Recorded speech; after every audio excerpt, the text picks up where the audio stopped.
Okay, this is Module 1, Session 2. This is consistent with chapters 8 and 9 in your textbook. For this session, we're going to focus on enzyme mechanisms. Specifically, how enzymes facilitate a reaction to occur in a more cohesive manner. So how do they make the rate of the reaction increase? Simply put, they do this by decreasing the amount of energy that's required. And we'll look at some specific mechanisms how they do this. We'll also go over some nomenclature of specific classes of enzymes, and this will help you when we get into metabolism and start talking about specific enzyme reactions. And we'll touch briefly on the regulation of enzymatic reactions.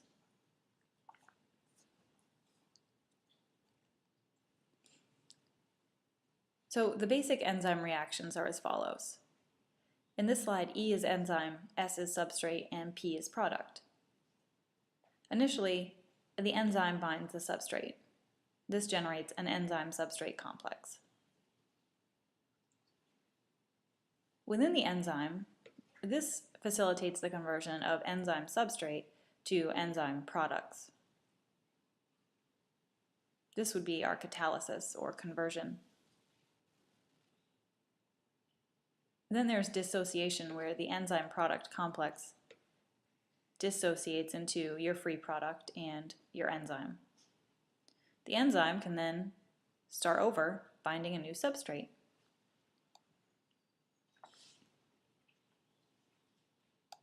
There's two models by which it's proposed that this occurs. One is a lock and key model, where the enzyme, this is glucokinase, the active site of glucokinase, binding glucose.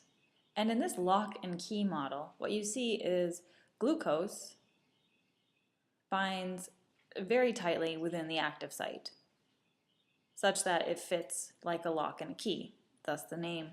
The specificity of the binding of the substrate within the active site is such that any changes in the structure or substrate will cause a conformational hindrance. So here you can see galactose, where this hydroxyl group is in a different orientation than on glucose. This won't bind glucokinase because of this change in the structure. Even though it's the same hydroxyl group here and here, the location of the hydroxyl group on galactose differs from that on glucose. Therefore, galactose cannot bind the active site of glucokinase.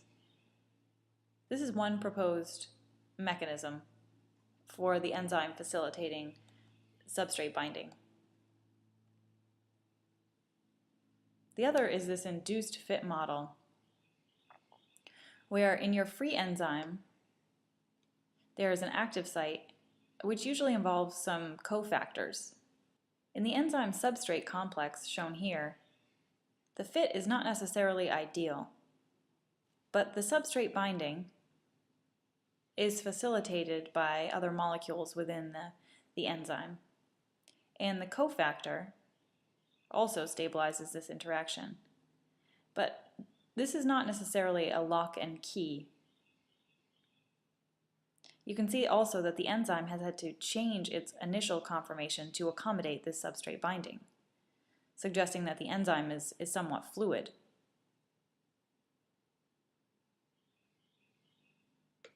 The transition state complex, on the other hand, is stabilized, and the enzyme active site is much more complementary to this transition state, where the enzyme is facilitating catalysis of a reaction. In this transition state complex, you have these additional bonds, as well as usually a conformational change in a cofactor that helps, again, stabilize this product conformation. So you notice that these bonds here, shown between the enzyme and substrate, haven't necessarily changed. They're those that are shown here in the enzyme substrate complex. So these are still facilitating docking of the substrate on the enzyme. But within the transition state, you have additional bonding to really stabilize that reaction. Then you have release of the products. and the enzyme is back at its original conformation. So the big difference here in this induced fit model is the use of cofactors and additional sites within the enzyme that help stabilize this transition complex. So let's look at the energy required for reaction graphically. So at our initial state here, this is our substrate, and the smaller the difference between the energy level of your initial substrate and the transition state, the faster the reaction proceeds. So the role of an enzyme is to reduce this transition state energy, or activation energy.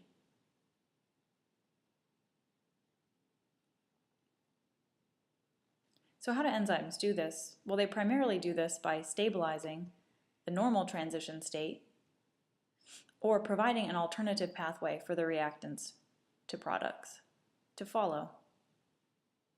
So how do enzymes reduce this transition state energy?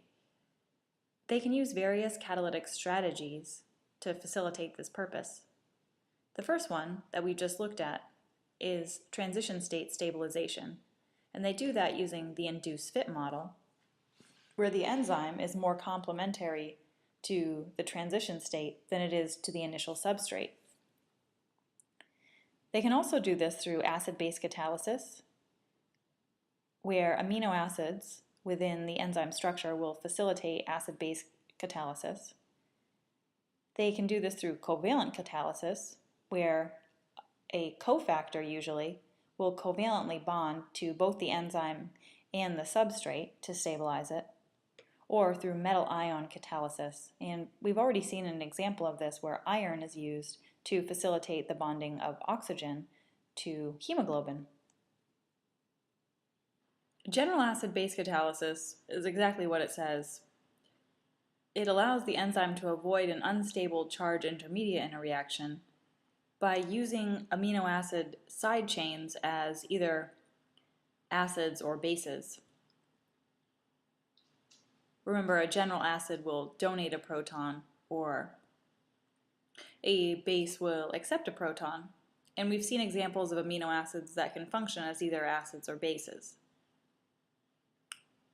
In the case of chymotrypsin, the active site histidine acts as a base to deprotonate the adjacent serine, and this provides a hydroxide to initiate the reaction.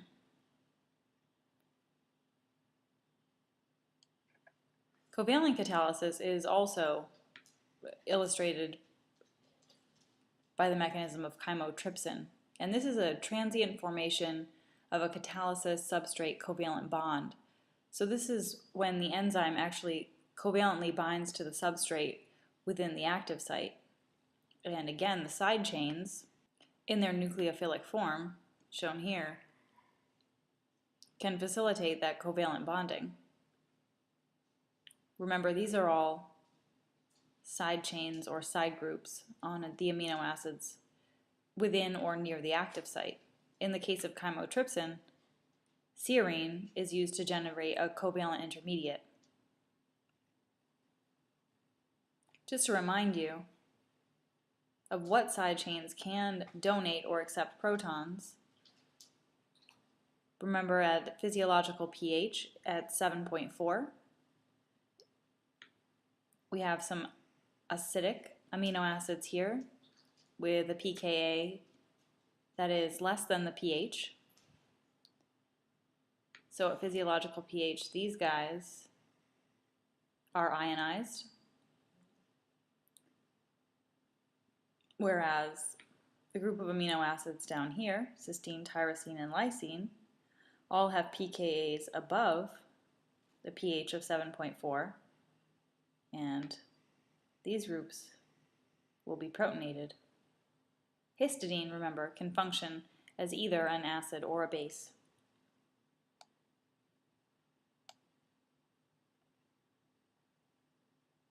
So now let's look at chymotrypsin. As I mentioned, it's an example of acid-base catalysis and covalent catalysis. So what is the role of chymotrypsin? What is it attempting to do? It's a digestive enzyme, and essentially it needs to break a peptide bond. The peptide bond is shown here between the amide and the carboxyl group of neighboring amino acids. And this reaction will go forward in the absence of an enzyme where the carbonyl can be attacked by a hydroxide. But remember, water does not dissociate very much, very minor. So the amount of hydroxide in solution is very small. So consequently, this reaction does not happen to a very great extent. So the enzyme chymotrypsin can facilitate this reaction and this cleavage of this peptide bond by using the amino acids within the active site. Your book details this reaction quite nicely, and I'm just going to walk you through the highlights of that reaction.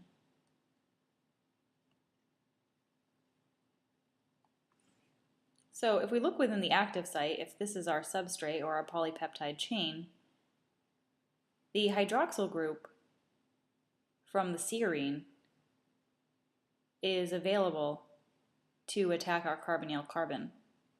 But before that can happen, it needs to be activated, and it's activated by an adjacent histidine. In this case, histidine here is acting as a nucleophile. After the histidine has activated the serine, the reaction can move forward, and the enzyme allows for the stabilization of this intermediate. The intermediate is stabilized again through hydrogen bonding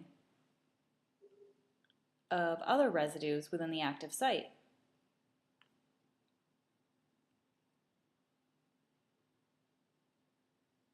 So that's the acid-base catalysis portion of the enzyme. And now this is the covalent catalysis.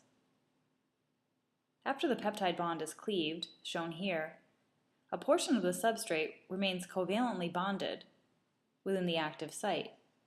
This covalent attachment is again to this serine residue. This stabilizes this intermediate and helps reduce the transition state energy.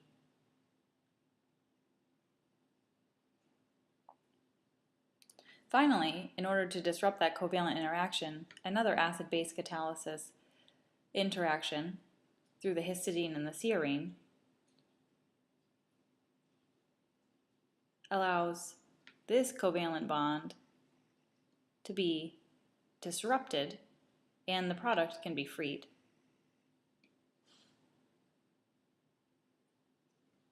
This is a good example of how amino acids within the active site interact with the substrate to facilitate catalysis as well as stabilizing the interactions.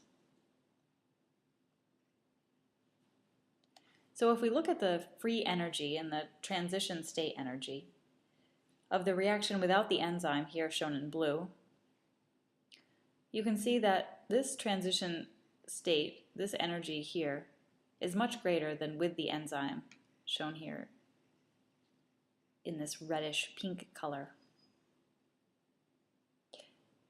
And through each of the different steps of the reaction, you can see that the enzyme reduces this transition state energy. Highlighted here are the different stabilization steps that we just went through and how they impact the transition state energy. What you will notice is that the initial substrates, this initial state energy, is unchanged in both the reaction with and without the enzyme. So essentially, we've reduced the energy barrier for this reaction through the use of chymotrypsin.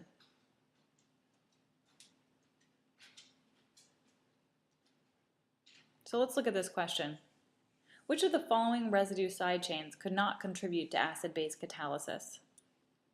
Lysine, glutamate, histidine, phenylalanine, or tyrosine? Phenylalanine. The side chain on phenylalanine here is an aromatic ring. It does not have a hydroxyl group or a carbonyl or any other structure that would facilitate acid-base catalysis. all of the other amino acids do.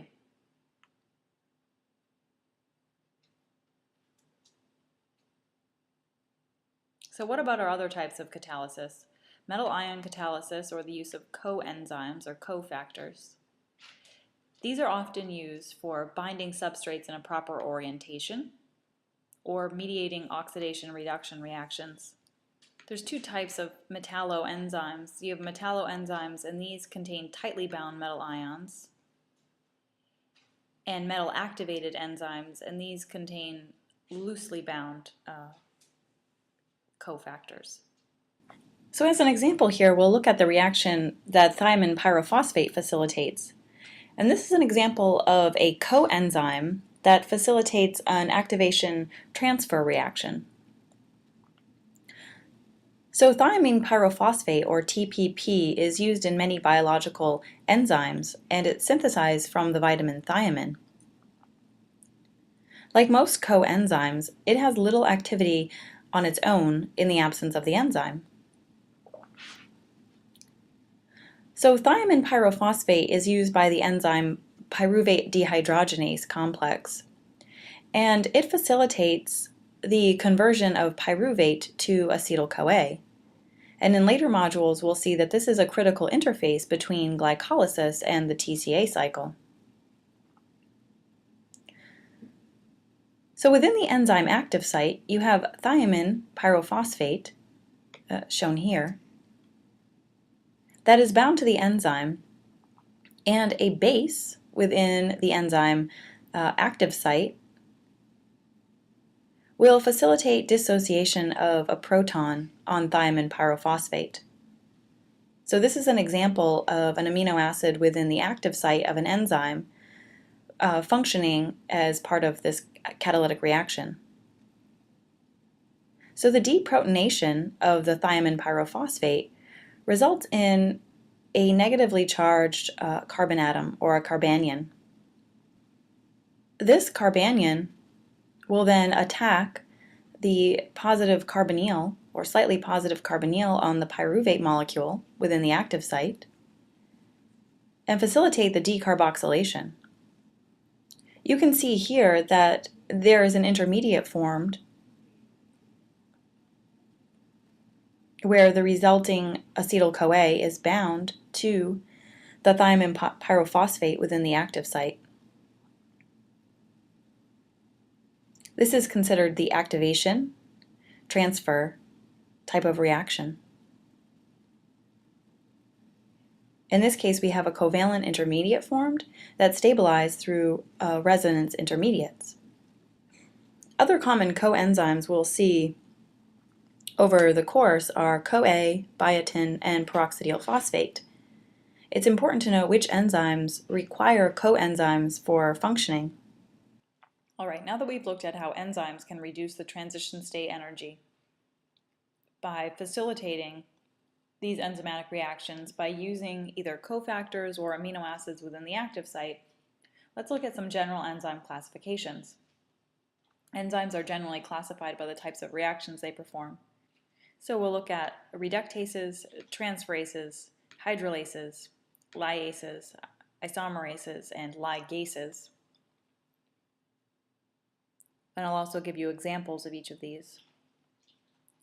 So for the oxidoreductases, these catalyze many oxidation-reduction reactions. And these are coupled reactions where one substrate gains electrons and is reduced, and the other loses electrons or is oxidized. For this example, we'll look at lactate dehydrogenase. And lactate dehydrogenase accepts lactate and oxidizes it to pyruvate. This is coupled with the reduction of NAD plus here to NADH. So in this case, lactate is oxidized and NAD is reduced.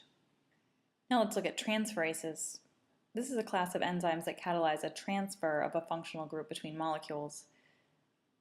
Kinases transfer phosphate groups. Hexokinase and glucokinase are examples of these kinases. when we look at cell signaling, we'll also look at other protein kinases, specifically protein kinase A. There are aminotransferases, which we'll also talk about in Module 6, and these transfer an amino group, usually to a keto acid, from an amino acid. Here, aspartate transfers an amino group to alpha-ketoglutarate to yield glutamate and oxaloacetate. Acyltransferases transfer a fatty acyl group, and glycosyltransferases, as you would expect, transfer carbohydrate residues. Hydrolases facilitate hydrolysis or hydrolysis reactions, where water is added across a bond to cleave the bond.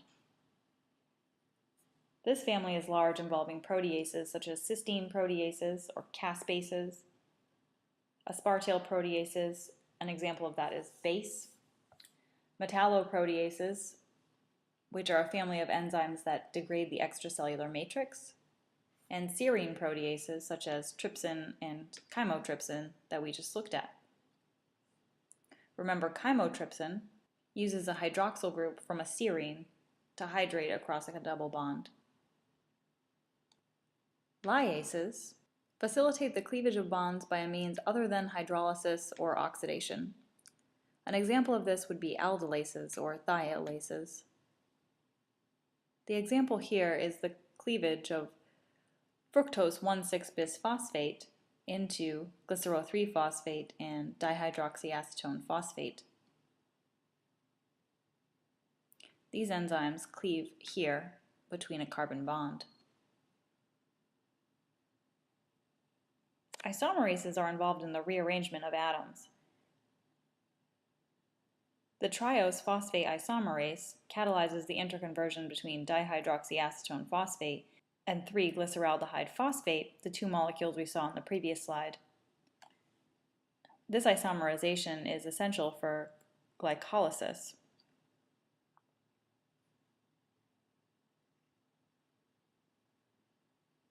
Ligases are involved in synthesizing bonds between carbon atoms, and carbon, nitrogen, oxygen, or sulfur atoms. These reactions are usually coupled to the cleavage of a high-energy bond, such as that in ATP. An example of this is pyruvate carboxylase. This is a key enzyme in gluconeogenesis and is an important ligase in metabolism. Now let's look at this question. Proteases cleave peptide bonds by the addition of water. To what class of enzymes do they belong? The correct answer here is C, hydrolases.